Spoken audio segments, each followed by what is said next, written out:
ritual takes place here. What's going to occur here is that Master Lewis is going to take the class over for me today, and I'm behind the camera for a change.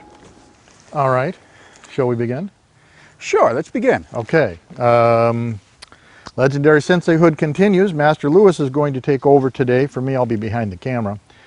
Basically, we're going to show that, in fact, all the gear that we never use, that we have to buy that we never use, that everybody says we never use, well, they used to say that, has many different types of uses. So it's really good if you're going to use gear in martial arts that your martial artists know that there are many other survival uses for your gear. So without any further ado, Master Lewis, it's all yours. I'm behind the camera. All right, thank you, Sensei.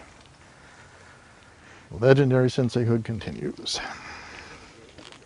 All right, as Sensei said, we're going to talk a little bit about the gear that we have. Those of you who have participated in our black belt test know we get a lot of gear. Those of you who have not had the pleasure of testing with us, I'm going to give you the list that we used in our last test, and we're going to talk about why we need some of that stuff. Before we get started, September. You know how there's like, this month is History Month, this month is for libraries. What's September? Anybody? Excuse me? Chicano month. Chicano month? Okay. Only at parts of the border? In certain shooting ranges? Oktoberfest starts. Start stocking up for Oktoberfest, all right. Homeland Security has declared September as. And if I hear National Stay-at-Home Week, I know you're watching too much TV. Homeland Security has declared September as National Preparedness Month, National Emergency Preparedness Month. Now, a lot of what we do, a lot of the reason that many of you are here is so you'll be prepared to face ugly situations, right? Well, one of the ugliest situations you have to find in your life is not fighting with a person, but fighting with Mother Nature. Fact is, she's tougher than all of us. So what we've done in our gear kits is get you some of the basic materials you'll need to even up those odds a little bit. Let's start passing these through. Just pass those down. What I have here for your listing, the top sheet is the March 2008 Black Belt Test Equipment List, version 1.9. As you know, Sensei likes to keep changing the list on us as we go through the week, through the prep. Why do we do that? Why do we do that? Keep on your toes, keep you prepared. You know, also kind of keeps you involved with the process, doesn't it? Keeps you in, keeps you coming back to the site. Now, we were told to wear tactical gear today. I'm wearing two extra things. Why am I wearing gloves and glasses? Thinking about outdoor and surviving. Firearms. Protection. These are used for firearms. Larry Sensei, can you expand on protection? Protection would be if you're in the elements, you got going through brush, keeps your eyes from being scratched, your hands, same thing. Your hands are really vital throughout everything you do. You can cut up, beat up. Absolutely. Now, we got this kind of gear. We were required to have it for the test because we were doing shooting exercises.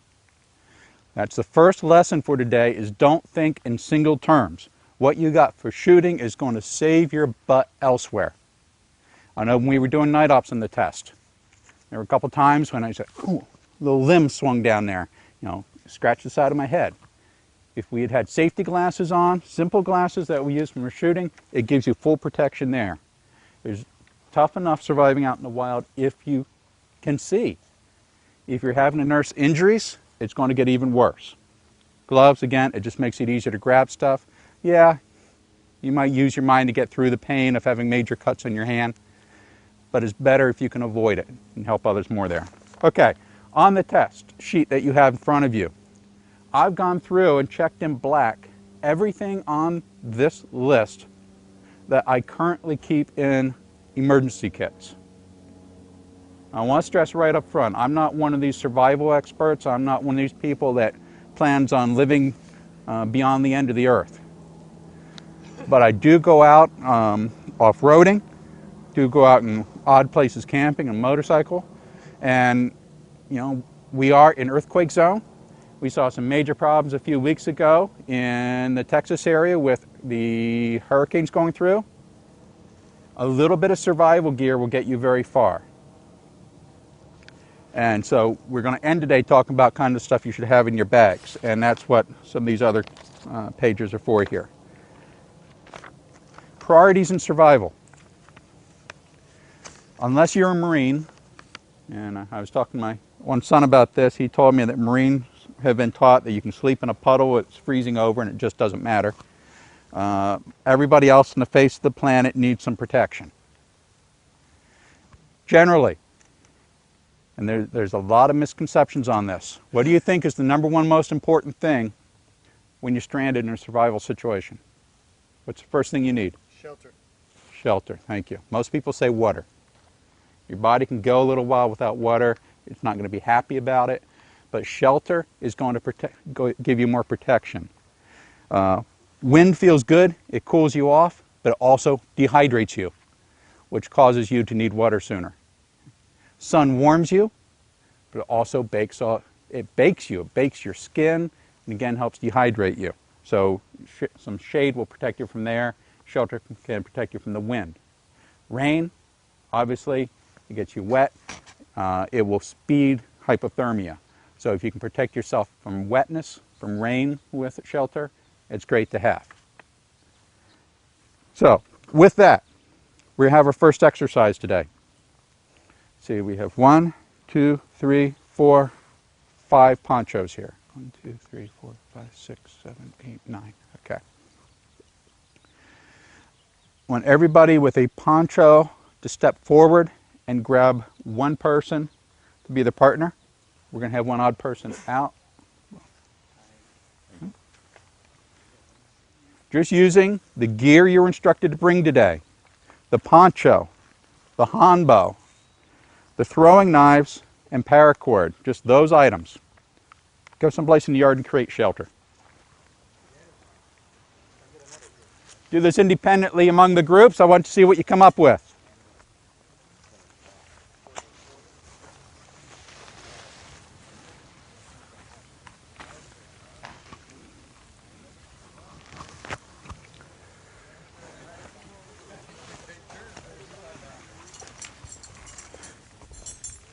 You don't necessarily have to use everything.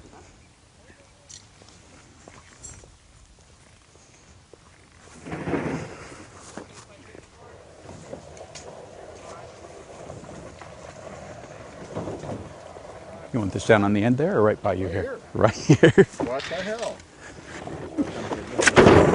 It is not You do got a new one. Courtesy of Grant Sensei. I didn't want to deal with it. Matthias, are you all right doing that without assistance with your hand? Let's give you about 5 more minutes. What happens if you guys get slanted rain?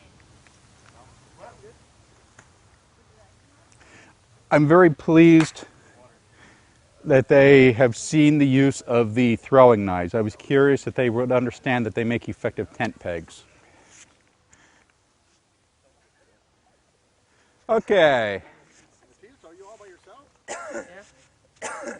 Okay, see some good examples here. 3 of them very similar in design. I'm sorry, Sensei. Out of the 5 samples we see here, 3 of them are very similar in design, very traditional in kind of a TP sense. Let's walk around and look at each one of them and get some thoughts on those. We'll start up here at this one.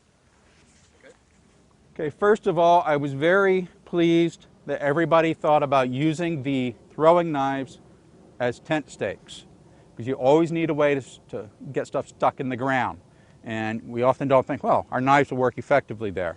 Concern I have on a lot of these, and this is a great example here, look the angle. When you're putting in a tent stake of any kind, you want to angle it away so it provides that leverage point against it, okay? With a little pressure on that, that's going to come out and flip right towards where you are, okay? Another thing universally I saw through here was nobody did anything with the hood. Okay? You did? You made a rain catch on yours? Okay, good deal. That's down there in that one? Good. There's 2 things you do with the hood. Either you seal it up so it keeps the rain out, or you create a rain catch with it. And we'll look at how effectively you did your rain catch.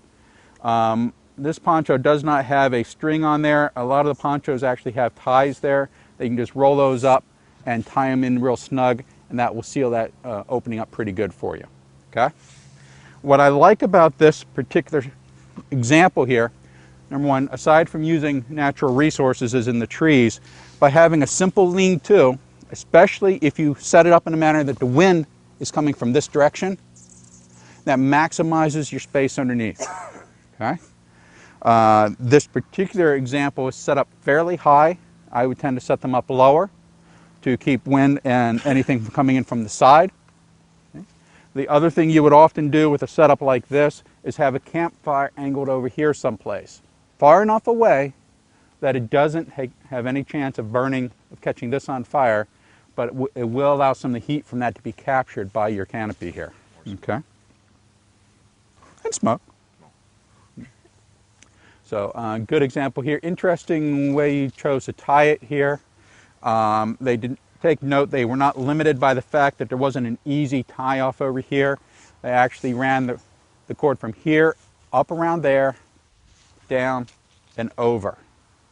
One other suggestion I would make in the assembly of this, whenever you're working with rope or cord of any kind, if you can loop it over itself, it binds down on itself very nicely.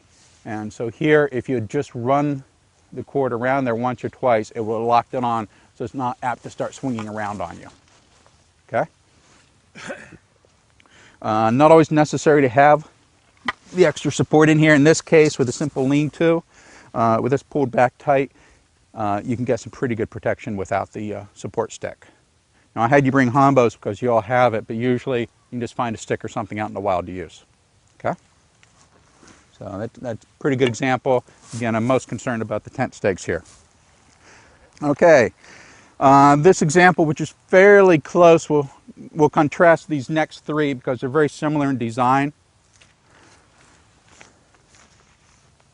The way this is set up, the rain will go straight in there if there's rain. So you're going to have water coming right down on you, again addressing the hood situation. I like to see them stretched a little tighter. That makes them more resistant to the wind and allows the rain to flow off nicely. And again, we have the tent stake issue here. This is an interesting item here. Let's talk about this. You put this one together. Okay. Talk to us. Why'd you do this? One of the things that's often tough to do, unless you're real good with knots, and I'm not, it's tough sometimes to get enough tension on the line to keep it snug. And when I saw this here with the cord wrapped around there, I thought you might have been doing something, wrapping it to pull it in tight and then locked it in place. That's why I was questioning what your thoughts were there. That can be a very easy, simple mechanical device to easily tighten something. With ponchos, be aware, you want tension on them, but they're not the toughest devices in the world. They're not heavy-duty tarp, okay? So you want to make sure you get enough tension on them to protect you from the wind and the rain, but not enough to rip them. So you got to kind of balance that out, play by feel there. But something mechanical of that nature can help you. Let me point this out while I'm at it. This is one of my favorite devices that has come out in the recent years. Show it over here to you. A little tiny device. We'll pass this around.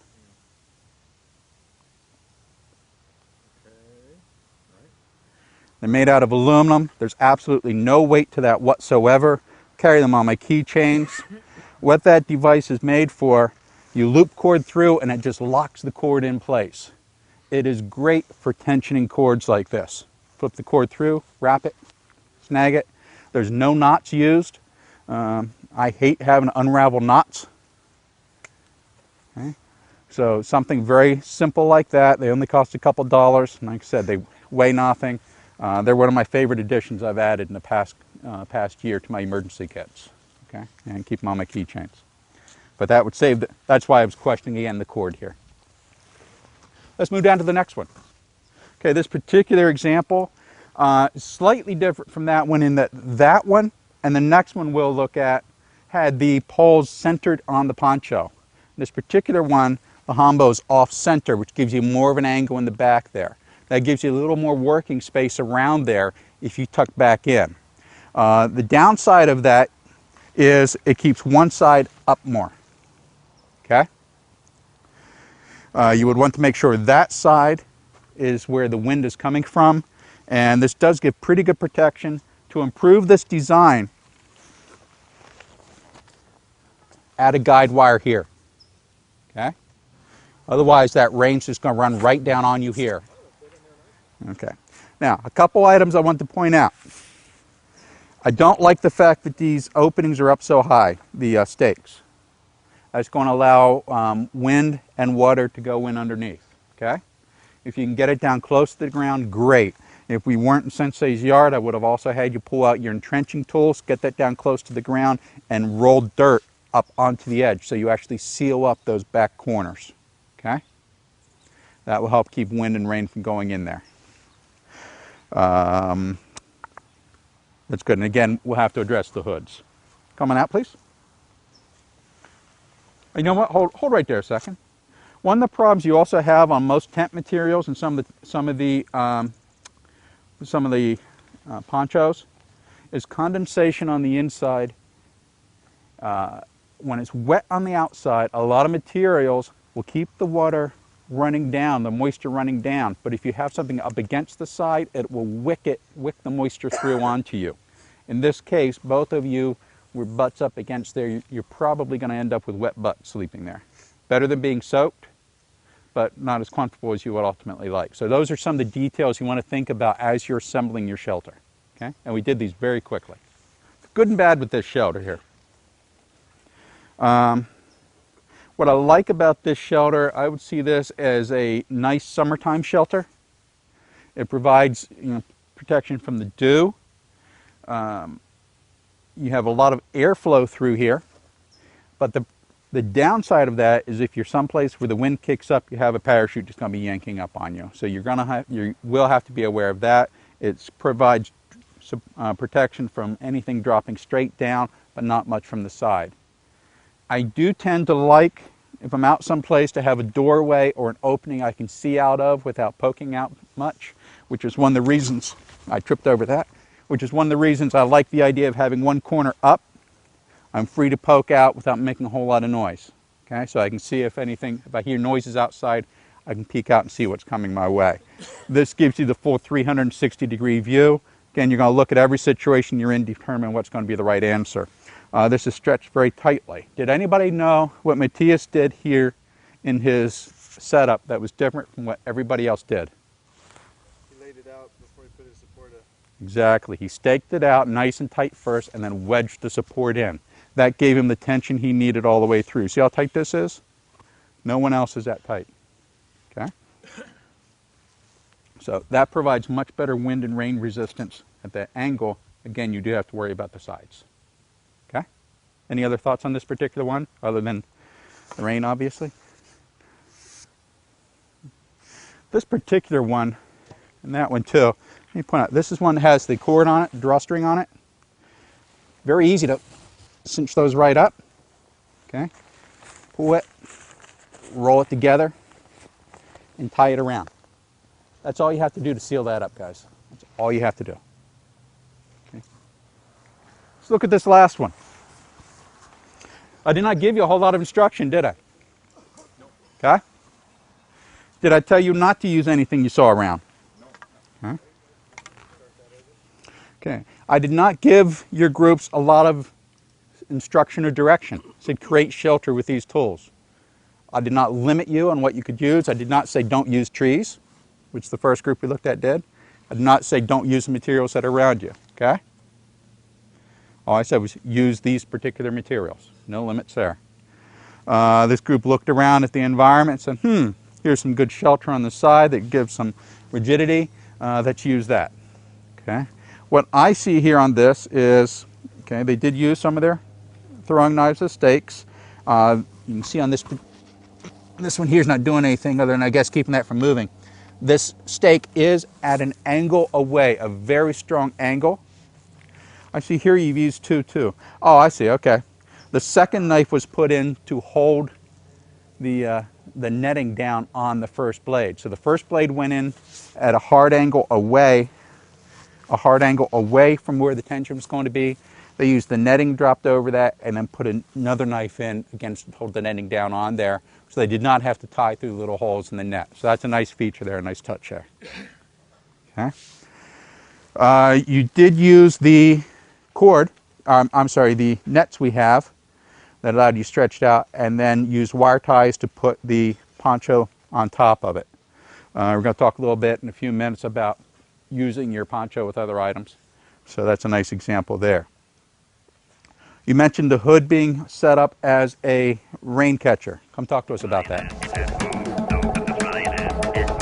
Every 3 years, an ancient ritual takes place here.